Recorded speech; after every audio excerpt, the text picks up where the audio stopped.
Ya, ini Pak, ada isu bagus. Ada yang mengaku Imam Mahdi dalam Piala Dunia. Kan kacau itu Pak. Jadi pendusta-pendusta ini mulai muncul memang. Pendusta-pendusta. Tapi Nabi sudah katakan, kata Nabi. Kata Nabi di akhir zaman itu akan muncul 30 para pendusta. 60 para pendusta, 70 para pendusta, kata Nabi. Ini unik pula Pak. Ada pula yang mengaku Imam Mahdi. Pokoknya kalau ada yang ngaku Imam Mahdi, kata kuncinya Pak. Kalau ada yang ngaku Imam Mahdi dan deklarasi, penipu, pendusta. Itu sudah kita kasih kata kuncinya. Siapapun yang mengaku Imam Mahdi, siapapun yang mengaku dia sebagai adalah keturunan terakhir Nabi sebagai Imam Mahdi, pendusta. Karena dia tak mungkin deklarasi. A'udzu billahi minasyaitonir rajim. Bismillahirrahmanirrahim. Assalamualaikum warahmatullahi wabarakatuh. Alhamdulillahi Rabbil Alamin. Alhamdulillahilladzi arsala rasulahu bil huda wa dinil haq liyudhhirahu 'alad dini kullih wa kafa billahi shahida. Ashhadu an la ilaha illallah wahdahu la syarika lah wa ashhadu anna Muhammadan 'abduhu wa rasuluh la nabiyya ba'd. Allahumma salli wa sallim wa barik ala hadzal nabiyyil karim. Allahumma salli ala Muhammad wa ala ali Muhammad في العالمين إنك حميد مجيد. يا أيها الناس اتقوا ربكم الذي خلقكم من نفس واحدة وخلق منها زوجها وبث منهما رجالا كثيرا ونساء واتقوا الله الذي تساءلون به والأرحام إن الله كان عليكم رقيبا. Puji syukur kehadirat Allah dengan mengucapkan Alhamdulillahi Rabbil Alamin. Bersalawat kepada Nabi dengan mengucapkan Allahumma salli ala Muhammad wa ala ali Muhammad fil alamin innaka hamidum majid. Bapak Ibu sekalian yang berbahagia, mudah-mudahan di subuh hari ini dengan rahmatnya Allah, kasih sayangnya Allah, rasa syukur kita kepada Allah dengan mengucapkan Alhamdulillahi Rabbil Alamin, insyaAllah yang hadir subuh hari ini husnul khatimah. Amin ya Rabbal Alamin. Kemudian bersalawat kepada Nabi dengan mengucapkan Allahumma salli ala Muhammad wa ala ali Muhammad. Mudah-mudahan dengan salawat ini semakin mempermudah kita insyaAllah masuk ke dalam surganya dengan atau berkat daripada syafaat baginda Nabi Muhammad sallallahu alaihi wasallam. Kadang mati, kadang hidup begini. Baik Bapak Ibu sekalian yang berbahagia, di dalam satu hadis baginda Nabi Muhammad sallallahu alaihi wasallam, qala al-mustawrid al-Quraisy 'inda Amr ibn As, sami'tu Rasulullah sallallahu alaihi wasallam yaqul taqumus sa'atu war-rum aktsarun nasi faqala lahu Amr absir ma taqulu qala aqulu ma sami'tu min Rasulillah sallallahu alaihi wasallam qala la in qulta dhalika inna fihim la khisalan arba'an innahum la ahlamun nasi 'inda fitnatin wa asra'uhum ifaqatan ba'da musibatin wa awshakuhum karratan ba'da karratin wa khairuhum limiskinin wa yatimin wa dha'ifin wa khamisatun hasanatun jamilatun wa amna'uhum min zulmil muluk. Al-Mustawrid Al-Quraisy berkata di hadapan Amr ibn As, aku mendengar Rasulullah sallallahu alaihi wasallam bersabda, satu hari kiamat tiba, orang-orang Romawi yang banyak mendominasi, wa aktsaruhum ar-Rum. Nanti coba kita lihat dengan surat Ar-Rum, bagaimana bunyi daripada surat Ar-Rum, ghalabatir Rum. Kemudian Amr ibn As berkata, sadarkah apa yang kau katakan itu? Al-Mustawrid menjawab, benar. Aku mengatakan apa yang aku dengar dari Rasulullah sallallahu alaihi wasallam. Maka Amr ibn As berkata, kalau begitu mereka ini memiliki 4 ciri. Mereka adalah bangsa yang paling ulet dalam menghadapi fitnah. Yang kedua, mereka adalah bangsa yang cepat bangkit apabila ditimpa krisis. Mereka adalah bangsa yang paling cepat bersatu setelah mereka tercerai-berai. Yang keempat, mereka adalah bangsa yang paling santun terhadap orang miskin, anak yatim, dan para duafa. Ditambah lagi yang kelima, mereka adalah bangsa yang bagus dan rupawan serta paling mampu mencegah kezaliman atau penguasa-penguasa mereka. Hadis ini disampaikan oleh Musa ibn Ali yang kemudian dia riwayatkan daripada ayahnya. Di dalam hadis yang lain, Nabi mengatakan justru dominasi Quraisy sebelum datangnya hari kiamat, atau lebih tepatnya dikatakan hilang Quraisy itu, musnah sebelum datangnya hari kiamat. Dari Abu Hurairah, an Abi Hurairah radhiyallahu anhu, Nabi sallallahu alaihi wasallam qaal asra qabail al-arab fana'an Quraisy. Kata Nabi, yang paling cepat akan punah nanti kabilahnya Quraisy. Wa yushiku an tamurra al-mar'atu bin na'li fataqula inna hadha na'lu Quraisy. Sudah dekat masanya di mana ada seorang wanita melintas dengan memakai sandal seraya berkata, seperti inilah model sandal orang-orang Quraisy. Bapak Ibu sekalian yang berbahagia, dua hadis ini menunjukkan bahwa begitu dekatnya hari kiamat, meskipun kita tak tahu kapan datangnya hari kiamat tersebut. Kita tak sedang berbicara kematian, kita sedang berbicara realita. Kemarin malam ada video bagus dari seorang wakil menteri luar negeri, kalau saya tak salah, Bapak Dr. Anies Mata. Kapan-kapan Bapak Ibu boleh cek sendiri dalam video beliau, bagus. Beliau mengajak kita berfikir lebih realistis dalam memahami surat Ar-Rum. Imam Al-Ghazali pernah berkata di dalam kitabnya Asnaful Maghrurin, orang-orang yang tertipu. Di dalam kitab Asnaful Maghrurin ini ada setidaknya 4 kelompok orang yang tertipu. Satu di antaranya orang kafir. Yang kedua di antaranya adalah orang mukmin. Yang ketiga ulama. Yang keempat orang sufi. Satu orang kafir. Yang kedua orang mukmin. Yang ketiga orang sufi. Yang keempat ulama. Terserah, pokoknya 4 itulah. Di dalam poin yang pertama kafir itu ada 2 pembahasan. Yang pertama, orang kafir tertipu karena Tuhan. Dia tak percaya dengan Allah. Dia tak tahu, tak punya Tuhan. Artinya ditipu oleh urusan dunia. Tapi yang kedua, pembahasan kedua dari poin pertama tersebut, ada orang muslim yang mengikuti kafir. Orang muslim yang mengikuti kafir. Dominasi Romawi ini ada 2 hal. Romawi itu terbagi 2. Ada barat, ada timur. Romawi timur itu Konstantinopel sekarang, Turki, Istanbul. Jadi lingkaran Turki dan Istanbul ini namanya Romawi timur namanya.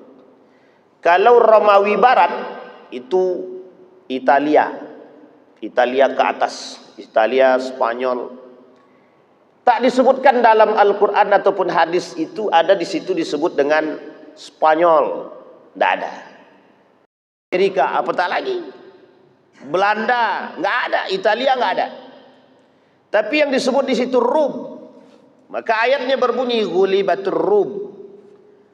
Jadi Ustadz Dr. Anies Mata ini sedang menguliti kalimat ghulibatur Rum.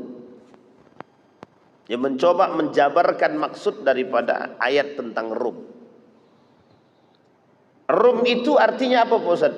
Rum itu artinya Romawi. Di dalam hadis Nabi ada dua kota, dua negara yang menjadi pusat perhatian dunia. Yang pertama Persia, yang kedua Rum, Romawi. Maka disebutlah dalam hadis Nabi tersebut Faris, Rum. Faris Persia, Rum Romawi. Pertanyaannya adalah, mengapa dua nama ini begitu populer dalam hadis Nabi?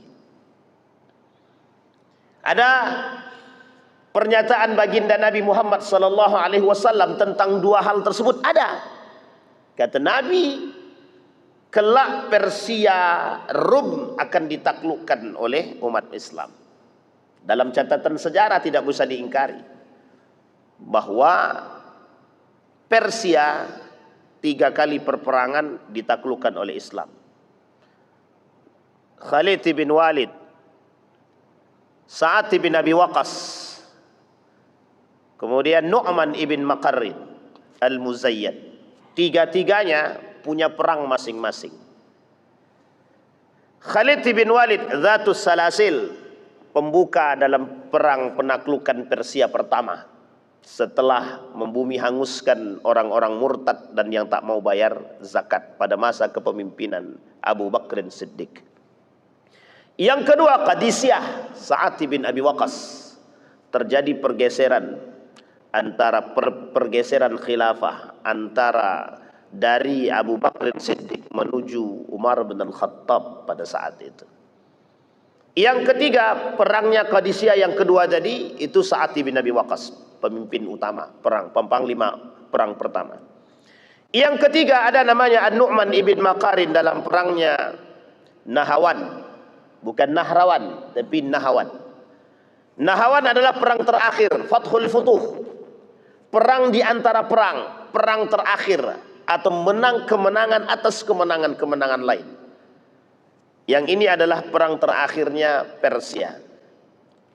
Setelah perang Nahawan tak ada lagi perang terhadap Persia, yang dimana perangnya dimenangi oleh umat Muslim. An-Nu'man ibn Maqarrin pada saat itu wafat dalam perang tersebut, digantikan oleh seorang sahabat Nabi bernama Huzaifah ibn al-Yaman. Jadi setidaknya panglima perang dalam perang 3 ini ada 4. Sa'ad bin Abi Waqqas, Khalid bin Walid, An-Nu'man ibn Maqarrin, Huzaifah ibn al-Yaman.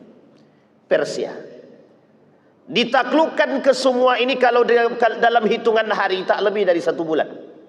Satu negara yang berkuasa pada masanya hanya ditaklukkan tak lebih dalam 1 bulan dalam hitungan hari. Yang kedua Romawi, terjadi dalam hadis Nabi 2 kali penaklukan Konstantinopel. Yang dimaksud Romawi di sini, ulama hadis mengatakan Romawi yang berkuasa ketika itu adalah Romawi Timur. Tak pernah tertulis dalam catatan sejarah itu yang berkuasa terkhusus di dalam Islam itu, bahkan dalam hadis Nabi disebut di situ sebagai Amerika, Belanda, Prancis, Jerman ataupun Inggris, tak ada. Tapi yang mendominasi ketika itu adalah Konstantinopel, Umranu Baitul Maqdis, wa khurabu Yasrib, wa fathul Qastantiniyah, wa khurujul Malhama, wa khurujud Dajjal. Dalam hadis Nabi begitu. Kemerdekaan Baitul Maqdis. Ketika Baitul Maqdis merdeka, maka hancurlah Madinah. Ketika Madinah hancur, maka akan terjadi penaklukan Konstantinopel. Penaklukan yang kedua. Penaklukan pertama Muhammad Al-Fatih. Dalam catatan sejarah, Felix Shaw menulis buku tentang Muhammad Al-Fatih. Sampai dia katakan kepada anak dan istrinya, terkhusus kepada istrinya, sampaikan kepada anak-anak, jangan ada yang mengganggu diriku ketika aku menulis buku tentang Muhammad Al-Fatih. heroiknya Muhammad Al-Fatih. Muslim. Tapi ketika itu Konstantinopel berada pada puncak kejayaan, ya. Ketika itu Konstantinopel yang memegang kekuasaan setengah dunia. Romawi Timur, Konstantinopel. Turki sekarang, Istanbul. Sebelah sini Eropa, sebelah sini Asia. Tengah-tengahnya Laut Bosporus. Artinya kekuasaannya jauh. Pertanyaannya adalah mengapa Nabi mengatakan hal demikian?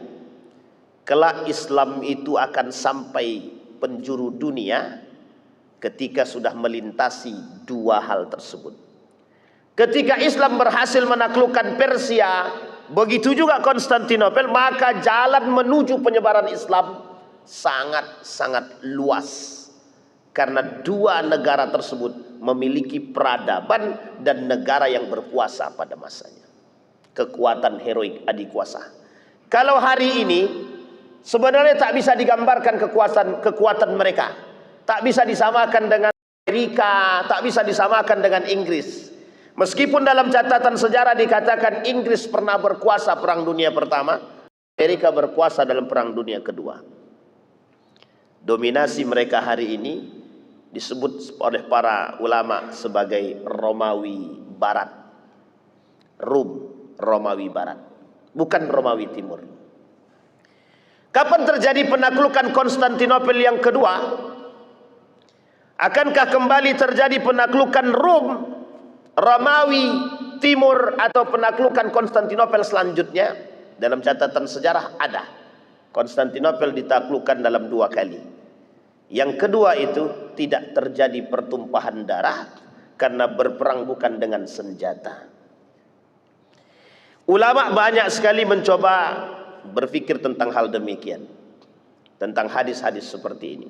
Kembali kepada poin tadi, kata Imam Al-Ghazali, orang kafir tertipu dengan Tuhan.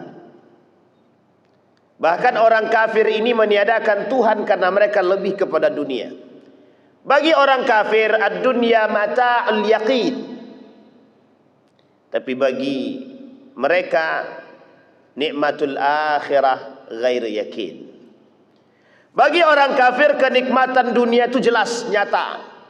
Tapi bagi mereka, nikmat akhirat itu tidak nyata. Bagi orang muslim dan mukmin seharusnya nikmat akhirat lebih nyata daripada nikmat dunia. Seharusnya. Ingat kalimatnya, seharusnya. Mengapa harus ada penekanan seharusnya?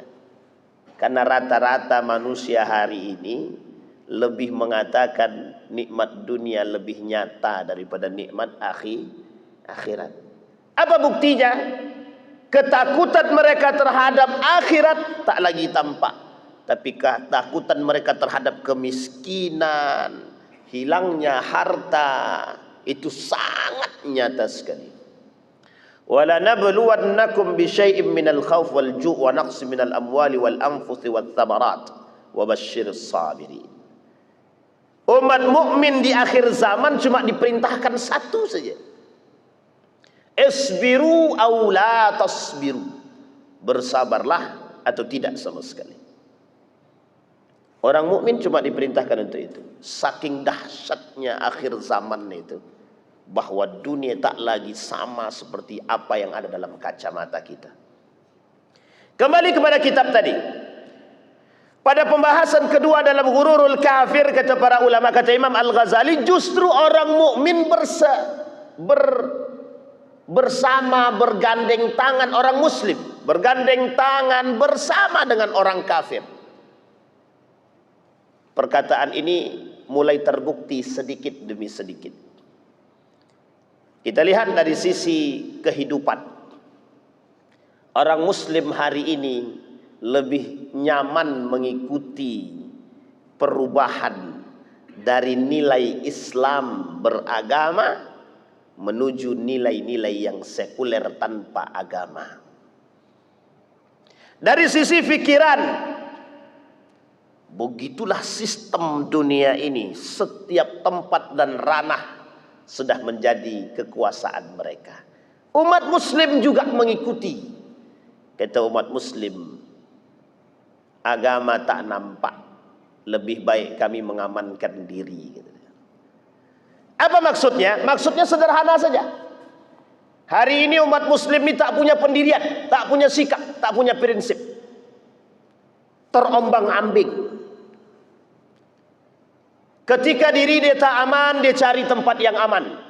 Di mana tempat yang aman? Bergabung dengan pelaku-pelaku maksiat. Yang penting aku aman. Masalah dia bermaksiat tak bermaksiat itu tak urusan. Kalaupun aku bersama dengan mereka, aku aman. Yang penting hatiku tetap beriman. Ini poin penting yang harus dipahami. Yang penting aku tetap beriman meskipun bersama orang kafir, meskipun bersama musuh, yang penting hatiku tetap beriman. Tolong digarisbawahi kalimat ini. Ini bukan sikapnya seorang mukmin, bukan sikap orang mukmin, tapi sikapnya seorang muslim. Muslim wajar saja kalau dia berbuat demikian. Dari pertama mulai khalifah di masa dinasti Umayyah sampai runtuhnya Turki Utsmani, memang lahir para penjilat-penjilat itu yang memang mereka bersekutu dengan musuh hanya untuk ambisi-ambisi kekuasaan. Inilah yang menyebabkan dominasi Romawi Barat di akhir zaman. Kenapa demikian? Karena kecintaan manusia terhadap dunia menyeret mereka untuk harus berkawan baik dengan pelaku pemain dunia hari ini. Siapa mereka? Amerika. Siapa mereka? Inggris, Prancis, Jerman. Pemain utama dari sisi ini. Mereka mulai menikmati dunia dan orang-orang mulai santai dengan hidup bergandeng tangan dengan musuh-musuhnya Islam hari ini. Bapak Ibu sekalian yang berbahagia, apa yang ingin kita sampaikan sebenarnya? Yang ingin kita sampaikan sebenarnya kepada kita, betapa dekatnya hari kiamat dengan kita hari ini, meskipun kita tak tahu kapan datangnya. Tapi kedekatan hari kiamat itu semakin tampak sedikit demi sedikit. Tak ada satupun perkataan Nabi yang tak terbukti, kecuali mereka yang meragukan perkataan baginda Nabi Muhammad SAW. Imam Ghazali mengingatkan kita, kata Imam Al-Ghazali, sebagai seorang mukmin itu harus punya prinsip. Hari ini kita umat muslim tidak punya prinsip. Kita goyang, kita goyah, kita tak bersatu, kita bercerai-berai. Hanya karena persoalan sederhana saja. Persoalannya dunia saja. Persoalannya jabatan saja. Persoalannya harta saja. Persoalannya tahta saja. Bukan persoalan yang lain. Kita rela menyeret kawan-kawan, kita rela menyeret sesama mukmin, menjatuhkan dan lain sebagainya. Hanya karena persoalan kekuasaan, jabatan, harta. Tak lebih daripada itu. Apa kata Imam Al-Ghazali? Sehina-hinanya manusia itu adalah yang memang mengedepankan dunianya ketimbang akhiratnya. Jadi siapapun di antara kita yang mengedepankan dunia dalam arti cinta terhadap dunia, maka mereka lebih hina daripada manusia yang mengedepankan akhiratnya atau mengebelakangkan akhiratnya. Imam Ghazali tidak mengatakan meninggalkan dunia. Imam Ghazali mengatakan karakter manusia di akhir zaman pencinta dunia. Itu yang harus dipahami. Apa yang membuat orang-orang kemudian dominasi barat terhadap kita hari ini lebih berkuasa? Karena mereka memberikan kita dana, kita menikmati dengan dana tersebut. Kita ambil contoh. Jangan ada yang tersinggung, tapi tak boleh tersinggung. Karena subuh-subuh ini harus jaga hati. Kalau tersinggung berarti tak pelaku dia berarti. Ada satu contoh yang sangat sederhana. Ketika ada di antara kita bangga ketika kita sekolah ke luar negeri Eropa dengan beasiswa tapi jurusannya Islamic Studies misalkan. Bapak Ibu lupa bahwa mereka ini akan menyediakan sekian banyak beasiswa untuk merubah pola pikir masyarakat, terkhusus anak-anak muda. Catatan sejarah itu tidak bisa dihilangkan. Ada satu universitas namanya McGill University. Di mana McGill University ini? Kanada. Apa jurusan yang ada ketika itu? Salah satu di antara yang paling cepat lahir ketika itu adalah Islamic Studies. Tahu Bapak Ibu tujuannya apa? Mereka berikan sekolah-sekolah yang di dalam sekolah tersebut ada jurusannya Islamic Studies. Apa tujuan Islamic Studies itu? Untuk merubah pola pikir anak-anak muda yang belajar. Yang tadinya kuat nilai agamanya dirubah dalam aspek sejarah. Mereka rubah sekian banyak nilai-nilai sejarah sehingga umat muslim atau anak muda yang balik dari hal tersebut, dari sekolah-sekolah tersebut, yang tadinya lurus menjadi bengkok. Ini dominasi yang paling kelihatan di antara kekuatan orang-orang barat ketika itu untuk merusak pikiran umat muslim ketika itu. Ini jangan dipahami sepihak. Kita berbicara dalam aspek perang pemikiran, Pak. Betapa besarnya dampak Nurkhalis Majid. Dari luar dia belajar, dia balik ke Indonesia, dia bilang sekularisasi dalam Islam. Apa yang terjadi hari ini? Umat muslim mulai lupa dengan nilai-nilai agama. Siapa yang mengembangkan sekularisme dalam Islam? Siapa yang mengembangkan pemisahan agama? Dominasi barat kafir terhadap umat muslim, yang mereka umat muslim justru mengaku lebih baik mengikuti mereka.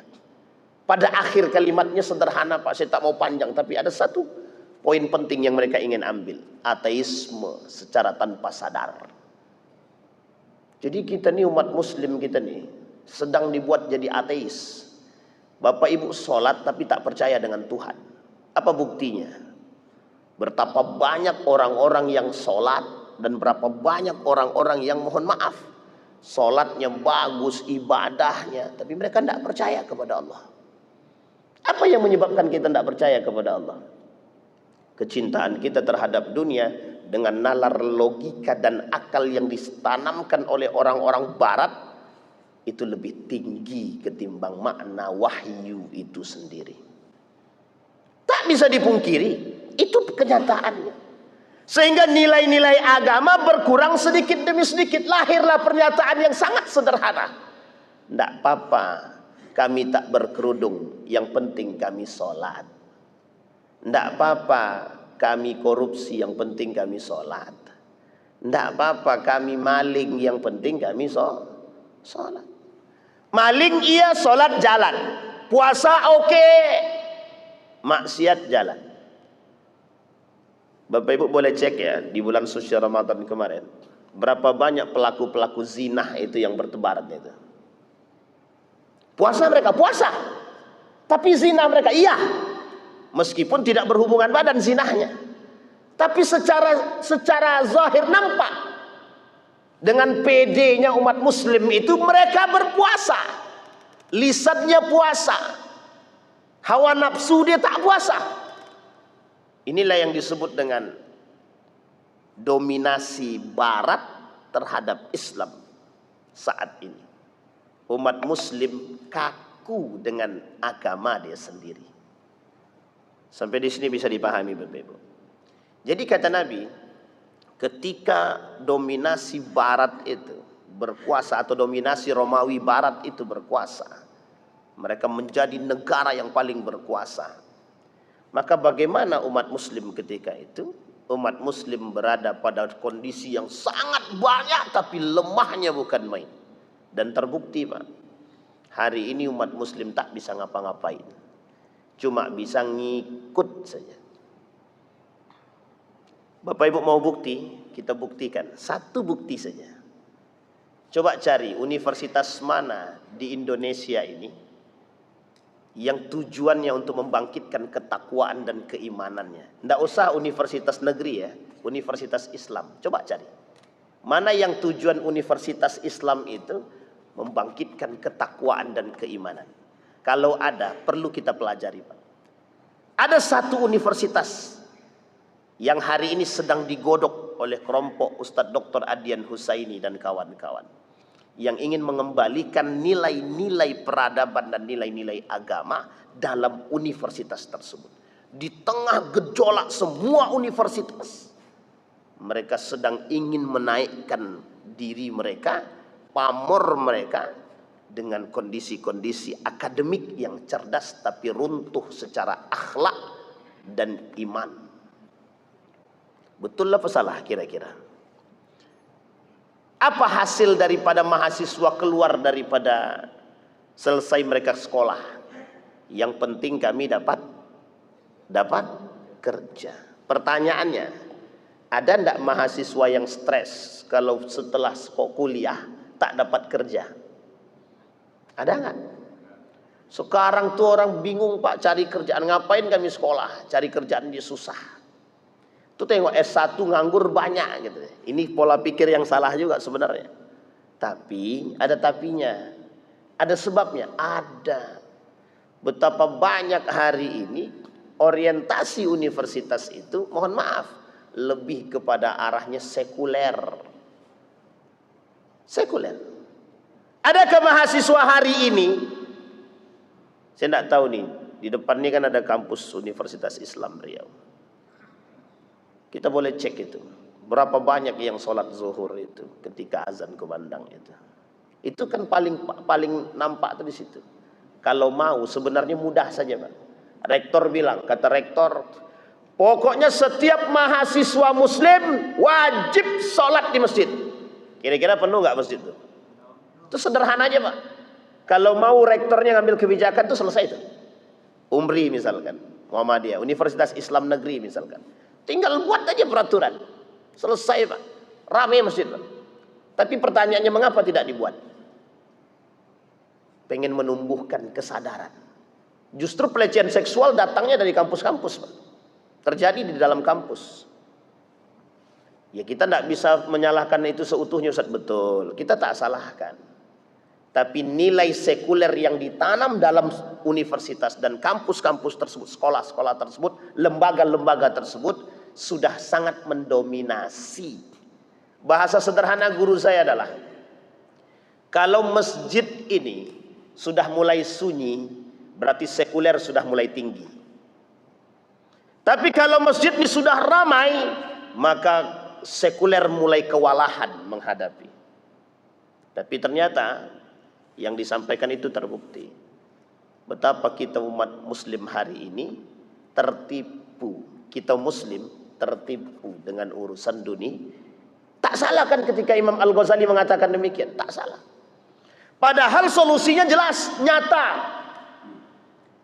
Kita ambil contoh sekolah-sekolah Islam misalkan, lembaga, tidak usah universitas. SMK Islam misalkan, SMK Muhammadiyah misalkan, Islam terpadu misalkan. Bisa nggak mereka menciptakan satu ruang lingkup yang islami? Sangat, Pak. Sangat mungkin sekali. Tapi mengapa jarang dilakukan? Hanya sebagian kecil. Ini yang disebut dengan pola pikir. Maka peradaban Islam dengan peradaban Romawi. Ada seorang profesor dari Cina. Beliau sedang mencoba mencari tahu tentang persoalan Romawi, peradaban Romawi dengan peradaban Islam. Ketika beliau membandingkan peradaban Romawi dan peradaban Islam, itu terletak hanya pada satu saja, cara pandang, kata beliau. Dan ketika Felix Shaw mengatakan sama, ternyata cara pandang. Ada seorang profesor bernama Profesor Dr. Hamid Fahmi Zarkasi. Beliau mengatakan betapa umat muslim itu, kenapa hari ini Islam berada dalam tekanan cara pandang. Cara pandang. Bahasa beliau sederhana, Islamic worldview. Cara pandang yang islami tak lagi dipakai oleh umat muslim, terkhusus orang mukmin itu sendiri. Maka wajar ketika Imam Al-Ghazali mengatakan pada poin yang kedua, bahwa kata Imam Al-Ghazali, persoalan ke depan adalah umat mukmin yang tertipu. Apa kata beliau? Faslun fi ghururi asatil mu'minin, kata Imam Al-Ghazali. Ini fase yang tadi. Ketika umat mukmin tak lagi punya cara pandang yang islami dalam rumah tangga dia, tidak usah keluar lagi, Pak, dalam rumah tangga saja. tidak punya cara pandang yang islami, kata Imam Al-Ghazali, mereka sudah mulai tertipu dengan urusan tersebut. Kita lihat apa kata beliau, wa hum yattakiluna ala afwillah wa yuhmiluna al-amal. Banyak orang-orang mukmin yang mengaku beriman itu mereka meremehkan amal, mereka meremehkan dosa, dan mereka menganggap remeh bahwa Allah itu Maha Pengampun. Kata mereka begini, kalau aku maksiat sekarang, nanti kan bisa tobat. Ada yang berpikiran demikian. Sekarang mengapa orang banyak berbuat dosa dan maksiat dan mereka biasa saja, pede-pede aja. Justru sekarang orang ini maksiatnya terang-terangan, biasa-biasa saja, Pak. Bapak tengok ada orang boncengan laki-laki perempuan biasa aja. Ada dosa mereka? Tidak ada. Dosanya ada, cuman mereka tidak merasa punya dosa gitu aja. Tahu tidak mereka dosa? Tahu. Mengapa mereka lakukan terang-terangan? Ada orang bulan puasa dia minum terang-terangan. Ada punya rasa malu dia? Punya. Tapi dia lakukan? Tidak. Kalau bahasa lainnya memang tidak punya rasa malu. Ada orang berzina, selingkuh, zina. Pertanyaannya, mereka punya rasa malu enggak? Enggak. Rasa malu itu ada, cuma tak keluar. Yang keluar itu apa? Pede. Jadi orang sekarang ini pede bermaksiat itu bangga. Bangga dia bermaksiat. Makanya ada seorang ulama mengatakan begini, teologi murji'ah, permisif murji'ah. Saya kasih sedikit contoh. Murji'ah itu, Pak, ada nama aliran, namanya murji'ah.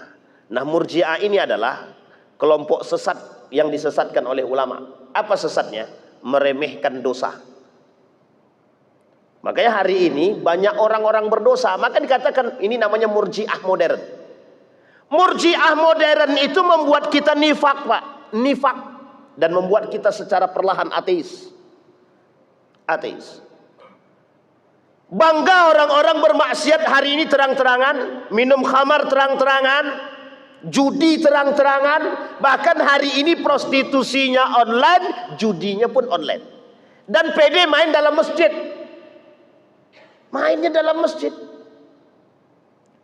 Ketika main dalam masjid, azan berkumandang, berhenti dulu dia. Selesai azan dia lanjut main.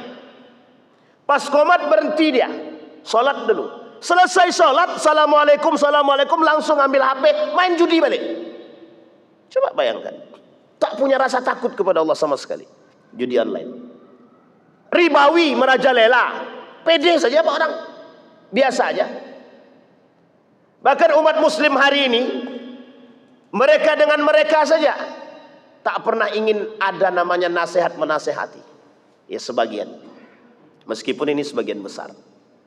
Artinya apa kata Imam Al-Ghazali? Yattakiluna bi afwillah, kami kalau kami pun maksiat tidak usah capek-capek, udah kami tinggal datang kepada Allah, taubat, selesai. Itulah yang terjadi hari ini dalam benaknya para pelaku-pelaku koruptor itu sekarang. Para pelaku-pelaku zina itu dalam benak mereka begitu sekarang. Kami mau nanti aja. Kalau duit kami sudah banyak, nanti kami menghadap kepada Allah dan kami bertobat. Kalau sekarang belum dulu, anak kami masih sekolah dan masih banyak anak yang harus kami sekolahkan. Pertanyaannya adalah, Anda tahu hidup Anda seberapa jauh? Pertanyaan kedua, apa yakin Anda bisa beribadah dengan baik dan tenang? Apa kata Murji'ah? Kata orang Murji'ah, salah satu teologi kesesatan Murji'ah tersebut, salah satu kesesatan ajaran Syiah, ajaran Murji'ah tersebut, mereka menganggap remeh amal ibadah, menganggap remeh dosa. Justru kata mereka, kalau kami bermaksiat tinggal datang kepada Allah. Dan mereka mengatakan bahwa maksiat itu tergantung kepada hati. Kalau maksiat tapi hatinya tetap beriman, ya tidak ada masalah. Coba bayangkan. Kira-kira masalah enggak tuh kalau terjadi dalam umat muslim hari ini? Dan bukan terjadi lagi, sudah terjadi. Begitulah umat muslim hari ini, mereka tak percaya lagi dengan Allah. Jadi seolah-olah dosa itu dilakukan dengan hal biasa karena mereka meyakini satu hal, cukup datang kepada Allah dan bertobat, Allah ampuni, selesai. Seolah-olah mudah sekali, sangat mudah sekali. Mengapa orang hari ini dengan santai bermaksiat? Karena mereka cara pandangnya murji'ah.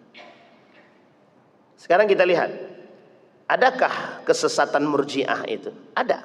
Kita lihat. Biar Bapak Ibu juga mengerti. Apa kesesatan murji'ah? Setidaknya ada 4. 1, memisahkan amal dari iman. Sekulerisme.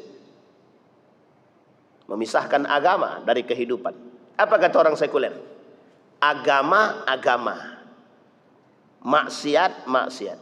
Amal soleh, amal soleh. Jangan tersinggung, Pak. Memang itu pernyataan mereka. Kalau kita ngikut ini sesat kita, Pak. Orang kafir sebaik apapun dia, bagus dia kasih kita hidup, dia banyakkan sedekah untuk kita. Maka kata orang murji'ah, kalau dia mati tak layak kita katakan dia mati masuk neraka meskipun dia kafir. Sekarang saya tanya Bapak Ibu, itu akidah atau bukan? Akidah bukan? Sekarang akidahnya apa? Orang baik kalau dia mati kafir, kira-kira masuk surga atau neraka? Masuk surga atau neraka? Bapak Ibu tidak sadar kita sedang digiring ke situ.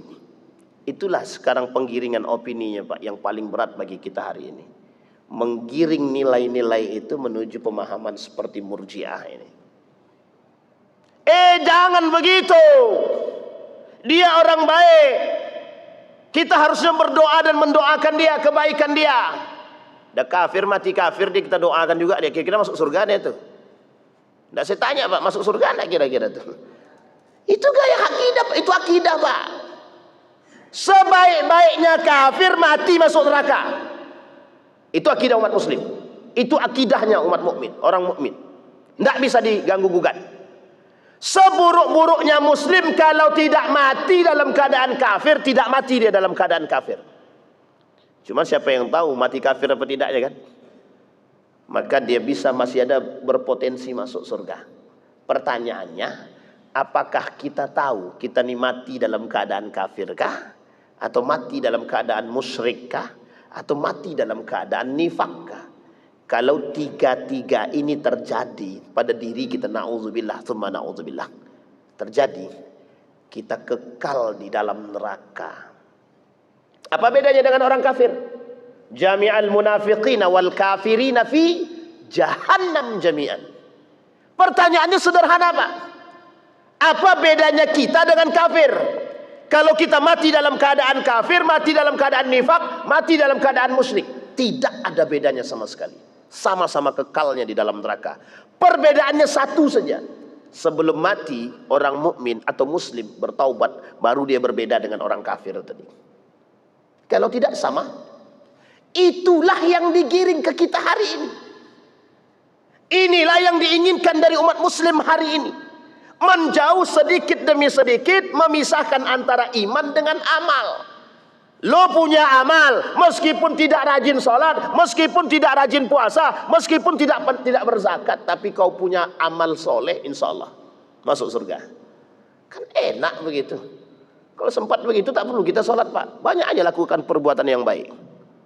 Tidak perlu Bapak Ibu sholat, tidak perlu kita cukup. Ada pemain judi, pejudi dia, tapi sedekahnya banyak. Sedekahnya banyak. Ini dilematis jawabannya sebenarnya ini. Ada pejudi, tukang judi dia. Duitnya banyak karena selalu menang judi. Dia bangunlah masjid dari hasil judi tersebut. Sholatlah kita di situ. Masjidnya bagus. Apa kata orang-orang yang di dalam itu?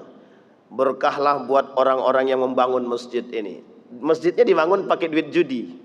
Saya tanya Bapak Ibu, kalau masjid dibangun atas pakai duit judi bagaimana kira-kira? Pakai ini kita.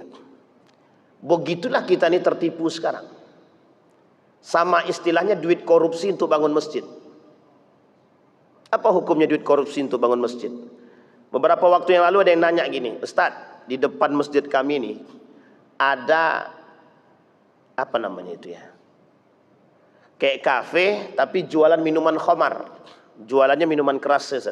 Jadi yang datang di situ mereka minum minuman keras, ada pesta-pestanya, ada dance-dance-nya, ada perempuan-perempuan tidak benarnya. Tapi Ustaz, ada kelebihannya Ustaz. Apa kelebihannya? Mereka selalu nyumbang ke masjid. Itu mau antara mau ketawa atau mau apa, itu bingung juga saya, Pak. Bapak Ibu besok kalau pas Dr. Mawardi Muhammad Saleh kajian di sini, coba tanyakan sama beliau. Apa jawaban beliau? Setidaknya bisa kita jadikan patokan. Coba bayangkan. Apa sih sebenarnya hukumnya menggunakan duit itu yang haram-haram itu untuk bangun masjid? Kira-kira gimana itu?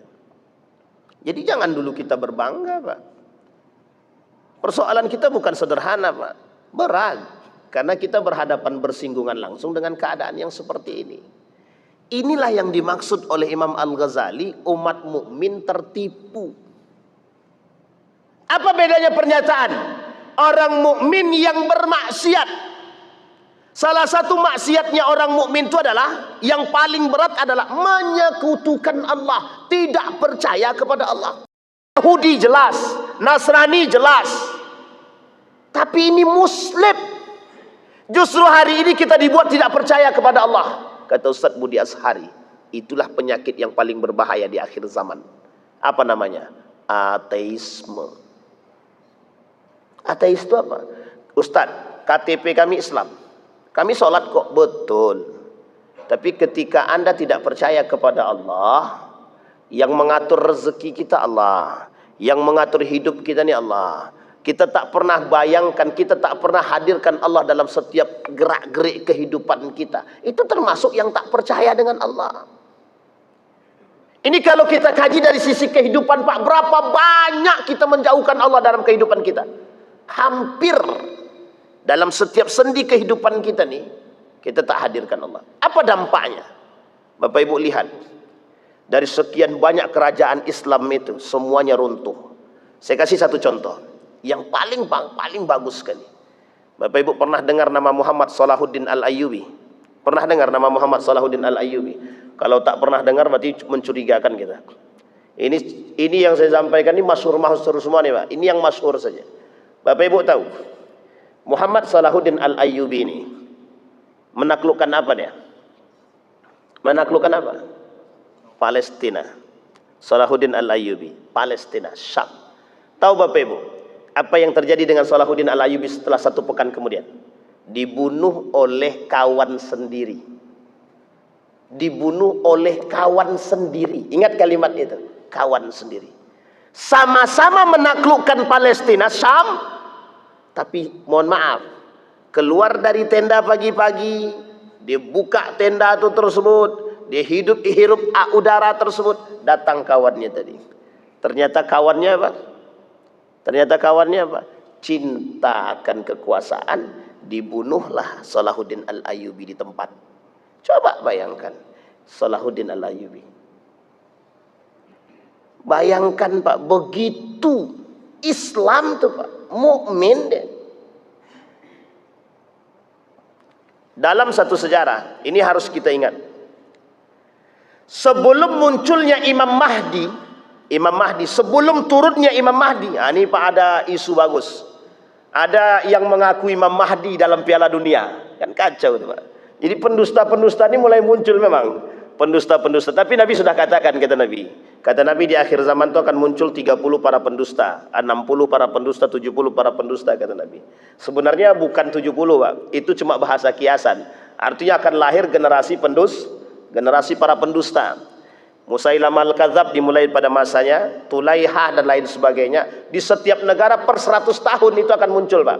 Per 100 tahun kata Nabi, dalam hadis tersebut ada ulama yang mengatakan per 100 tahun akan muncul fenomena-fenomena para pendusta. Baik dia ngaku Nabi, ngaku Tuhan, ngaku malaikat, ngaku Imam Mahdi dan lain sebagainya. Itu per 100 tahun. Per 100 tahun itu. Kan unik tuh, per 100 tahun di sisi muncul mujahid, muncul juga para pendusta itu. Ini unik pula Pak. Ada pula yang mengaku Imam Mahdi. Pokoknya kalau ada yang ngaku Imam Mahdi, kata kuncinya Pak, kalau ada yang ngaku Imam Mahdi dan deklarasi, penipu, pendusta. Itu sudah kita kasih kata kuncinya. Siapapun yang mengaku Imam Mahdi, siapapun yang mengaku dia sebagai adalah keturunan terakhir Nabi sebagai Imam Mahdi, pendusta. Karena dia tak mungkin deklarasi. Coba bayangkan, kembali kepada poin tadi Pak. Apa kata Nabi? Sebelum turunnya Imam Mahdi ini akan terjadi pertikaian 3 putra mahkota. 3 putra mahkota. Dan mereka akan saling merebut kekuasaan. Ini sudah pernah saya sampaikan Pak. Ini ada yang live streaming nih. Live streaming. Dulu sempat ada yang mengatakan bahwa Saudi Arabia hampir terjadi pertikaian. Ada yang mengatakan bahwa Saudi Arabia, dan ada juga yang mengatakan yang lain. Ada yang mengatakan Yordania. Bapak Ibu, saya ungkit satu sejarah. Bapak Ibu boleh cek di dalam sejarah. Ada namanya dinasti Yarmouk. Dan ada namanya dinasti Granada. 2 ini saja saya kasih contoh. Dinasti Yarmouk itu rela putra mahkota itu membunuh ibu daripada saudara seayahnya demi kekuasaan. Itu demi kekuasaan. Pertanyaannya, itu kerajaan Islam bukan? Kerajaan Islam. Jadi ketika umat mukmin ini bermaksiat kepada Allah, hilang Pak, hilang semua. Jadi kalau cuma senggol menyenggol jadi rektor, sikat menyikat kepala dinas, itu biasa. Kalau cuma kepala dinas, gubernur, sikat menyikat, kemudian rektor, itu biasa Pak, biasa. Untuk naik jabatan itu biasa. Terjadi pada masa dinasti Yarmouk, dibunuhnya ibu dari saudara seayahnya. Coba bayangkan, hanya untuk kekuasaan. Granada hancur tanpa perperangan di tangan Ratu Isabella dan Raja Ferdinand tanpa ada pertumpahan darah. Apa yang terjadi? Ayah, anak, paman kontan berkelahi 3-3-nya untuk merebutkan kekuasaan. Anak bunuh ayah kandung dan bunuh paman kontan demi kekuasaan. Dinasti Granada, boleh cek dalam sejarah itu. Pertanyaannya adalah siapa pelakunya? Ada pertanyaan besar yang mungkin sulit bagi saya untuk menjawab ketika itu. Ada pertanyaan, Ustadz, dan ini pertanyaan kaum orientalis juga. Apa kata mereka? Mengapa di setiap akhir kepemimpinan kerajaan Islam selalu terjadi kehancuran tanpa ada persatuan? Kita umat muslim, kita semua umat muslim, mereka mengatakan begini, apa bedanya umat muslim yang ada dalam kerajaan Islam itu dengan kami kafir ini yang juga merebut kekuasaan? Nggak bisa jawab. Dinasti Abbasiyah membumi hanguskan dinasti Umayyah. Perang saudara. Dinasti Abbasiyah, Safawiyah itu pernah dihancurkan. Dinasti Fatimiyah pernah dihancurkan oleh kerajaan dari Mesir. Pertanyaannya adalah yang melakukan siapa? Muslim, sama-sama muslim. Apa intinya? Apa tujuannya? Tujuannya satu, kekuasaan. Disinilah poin penting kita, Pak. Maka kata Imam Al-Ghazali, mereka tertipu, dan ketika mereka bermaksiat kepada Allah, mereka sedang tertipu. Itu kita sekarang. Yattakilunal afwillah wa yuhmilunal amal. Orang mukmin hari ini, mengaku beriman hari ini, mereka sedang tertipu dengan ampunan Allah, seolah-olah ketika mereka bermaksiat tinggal datang kepada Allah dan Allah mengampuni mereka. Pertanyaannya adalah, apakah Allah akan mengampuni dosa mereka? Apakah Allah menerima taubat mereka? Itu yang menjadi pertanyaan kita yang hari ini kita tidak bisa jawab. Bapak Ibu bertobat kepada Allah, yakin Bapak Ibu diterima oleh Allah? Kalau sebagian ulama bilang kita wajib yakin, Ustaz. Oke, tidak ada masalah. Tapi setelah yakin itu bermaksiat lagi atau kita beramal soleh? Setelah bertaubat kita beramal soleh atau kita kembali kepada maksiat lagi? Kembali kepada amal soleh. Bukan tobat maksiat. Itu cuma ada dalam lagunya wali. Dan ternyata lagu wali itu terbukti hari ini. Bertobat pada Allah, datang ke Mekah, bersujud, menangis. Balik korupsi balik. Balik maksiat balik. Pulang dari Mekah, buka jilbab balik. Pulang dari Mekah, jadi setan balik. Bisa dipahami Bapak Ibu ya. Terakhir. Kemudian faslun fi ghururi man yadhunnu anna ta'atahu aktsar min ma'asihi. Apa kata Imam Al-Ghazali? Nanti kita kaitkan dengan Murji'ah tadi. Kata Imam Al-Ghazali, tertipunya orang mukmin yang kedua. Mereka menganggap ibadah mereka ini lebih banyak daripada maksiat mereka. Sekarang kita bukti, kita cek. Kita lakukan cek, Pak. Cek and recheck. Bapak Ibu tahu apa tidak? Kira-kira kalau Bapak Ibu ini beramal ini Allah terima apa tidak? Kita ambil contoh ya, kita ambil contoh. Subuh tadi. Kan kita sholat subuh nih. Bapak Ibu yakin tak diterima oleh Allah sholat subuh kita nih? Yakin. Wallahu a'lam. Oke? Mungkin diterima, mungkin tidak. Kan ada syarat-syaratnya. Wuduknya benar. Oke? Salatnya tumaknina. Kira-kira kalau salatnya tergesa-gesa diterima nggak itu kira-kira? Kalau salatnya tergesa-gesa. Itu saja poinnya dulu. Sekarang kita ambil salat, wuduk kita sudah benar. Salat kita sudah tenang, tumaknina. Dari awal sampai akhir. Bapak Ibu yakin selama salat itu memang betul-betul mengingat Allah? Itu saja kuncinya dulu. Baik. Kita tidak sedang menggurui siapapun, tapi perhatikan baik-baik. Itu satu. Setelah salat subuh, Bapak Ibu yakin tidak ada maksiat yang kita lakukan? Dari bangun tidur sampai nanti kita tidur lagi, berapa banyak maksiat yang kita lakukan? Coba diimbangi dengan ibadah yang kita lakukan. Begitu saja. Ada orang dia buat begini hari-hari. Pokoknya Ustadz, setiap hari itu aku harus sholawat 1000 kali. Baik, 1000 kali. 1000 bagi 5. 5 ini sholat 5 waktu. Dapat berapa kira-kira? 200 per satu sholat. Sholawatnya. Dari selesai sholat menuju sholat yang lain, yakin tidak ada lagi dosa yang kita buat. Jadi, kalau ada orang menganggap ibadahnya lebih banyak daripada maksiatnya, itu sama dengan pelaku Murji'ah. Bapak Ibu tahu dampaknya apa? Dampaknya apa? Malas ibadah. Ibadah itu diukur. Salah satu karakter orang munafik, kata Dr. Aid Al-Qarni dalam kitabnya Thalathuna Alamatan lil Munafiqin, orang yang suka menakar ibadah. Orang yang suka menakar ibadah, kata Dr. Aid Al-Qarni, itu orang nifak, munafik. Itu bukan saya yang ngomong. Dr. Aid Al-Qarni dalam kitabnya Thalathuna Alamatan lil Munafiqin. 30 tanda orang munafik. Sekarang saya tanya Bapak Ibu, berapa tanda-tanda orang munafik dalam hadis Nabi itu? Yang Bapak Ibu ketahui, 3 atau 4? Tanda-tanda orang munafik 3 atau 4? 3. Dr. Aid Al-Qarni bilang berapa? 30. Ada 3 buku yang serupa. Yang satu 30, yang satu 40, yang satunya lagi 50. Kira-kira sedikit atau banyak? Ini kalau sempat Pak kita kaji 30 tanda munafik, rata-rata munafik semua kita nih Pak. Serius Pak.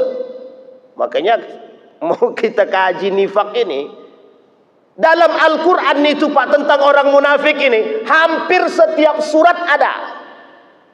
Kita ambil ya, surat Taubah. Dalam surat Taubah itu, dari ayat pertama sampai ayat yang ke-30-an, itu isinya tentang orang munafik semua Pak.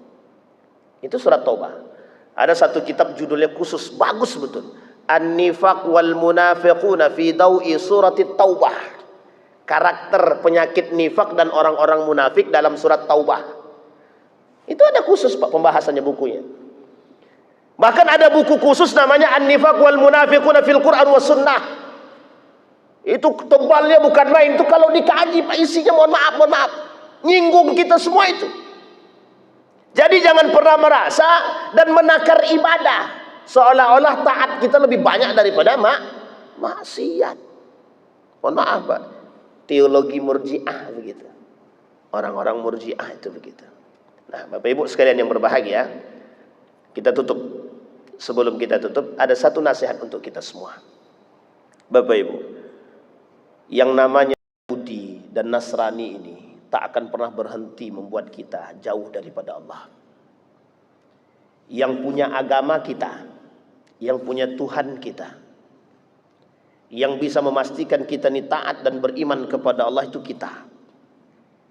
Maka yang harus kita hindari yang pertama, jangan pernah memisahkan antara amal dengan iman. Sekalipun sekuler maunya begitu. Kita yang mengokohkan setiap perbuatan kita ada kaitannya dengan iman. Setiap orang berbuat baik pasti karena iman. Tapi kalau orang bermaksiat mesti karena tidak punya iman. Kalau orang murjiah kata mau dia maksiat atau tidak maksiat tidak ada kaitannya dengan iman. Jadi kalau ada manusia seperti ini hari ini, berarti dia sedang mengamalkan teologi murjiah. Satu. Yang kedua, mengatakan iman tidak bertambah dan tidak berkurang. Ini yang harus kita hindarkan. Motivasi umat mukmin itu adalah semakin dia melakukan kebaikan, semakin tambah imannya. Termasuk persoalannya adalah beribadah. Jadi harus dipahami Pak. Dan harus dipahami bahwa kita dilahirkan untuk melakukan amal soleh. Kita dilahirkan untuk bermanfaat. Khairun nas ahsanuhum khuluqan wa anfa'uhum linnas. Itu pasti. Dan tidak bisa dipisahkan. Yang ketiga, jangan jadi orang yang suka meremehkan dosa. Dan mohon maaf, jangan mudah menganggap remeh ampunan Allah itu. Jadi jangan seolah-olah kita bermaksiat tinggal tobat, bermaksiat tinggal tobat gitu. Pas bermaksiat mati dia. Coba bayangkan. Sedang enaknya minum khamar mati dia. Itu masih untung tidak dimatikan sama Allah. Kalau dimatikan langsung. Kira-kira masuk surga apa neraka tuh? Pandai-pandailah Pak. Menyamakan iman orang soleh dan pelaku maksiat. Kita harus berada pada akidah yang sahih. Apa itu? Orang-orang yang beramal saleh tidak sama dengan pelaku maksiat. Dari 4 poin ini Pak, inilah yang kemudian hari ini kita lihat. Begitulah dominasi sekulerisasi yang datang, sekulerisme yang datang dari barat itu membuat 4 poin ini dan mereka tanamkan dalam diri umat muslim. Sehingga apa yang dampak besar yang terjadi, umat muslim alergi. Kalau bahasa Ustadz Felix Shaw semalam, kemarin itu, kata Ustadz Felix Shaw itu, termasuk Ustadz Muhammad Al-Fatih itu, kata beliau, persoalan kita adalah tidak bangganya kita dengan nilai-nilai agama kita sendiri. Kita lebih bangga terhadap nilai-nilai barat. Kenapa? Karena yang tadi 4 perkara yang mereka susupi tadi, yang mereka sisipi tadi, sehingga kita membuat kita jauh daripada nilai. Mudah-mudahan ada manfaat bagi kita semua. Mudah-mudahan apa yang kita sampaikan ini bisa Bapak Ibu bawa dalam rumah tangga,